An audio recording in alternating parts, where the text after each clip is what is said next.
Alah Tam, politik biasalah Tam. Fitnah-fitnah ni, ini perjuangan Islam. Kami diajar fitnah ni boleh, tapi guna alasan perjuangan Islam. Assalamualaikum Tam. Hang kat mana ni? Aduh, jahanam dah kami. Confirm kena balon lah kami lepas ni Tam. Nak buat macam mana ni? Awak ni Pak Dollah, apa pasal yang gelabah teruk sangat ni? Relax Pak Dollah, bertenang dulu. Lepas tu cerita elok-elok bagi saya faham ada kes apa ni. Tok guru ulama yang terutama Papa Gomo kami ni pi mengaku fitnah Fahmi Fazil pula. Aduh, jem lah kami. Macam ni asyik kantoi je memfitnah.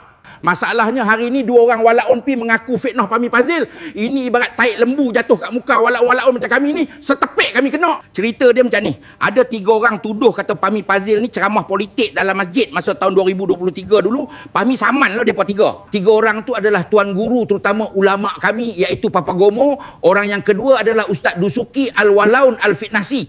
Yang ketiga nama dia Muhammad Fauzan Mazlan. Dia ni bekas calon PAS Dun Kuang dulu. Hari ni 2 orang mengaku dan menyesal fitnah Fahmi Fazil.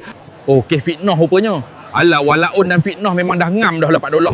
Tak boleh dipisahkan dah. Fitnah tu lauk makanan tengah hari walaun.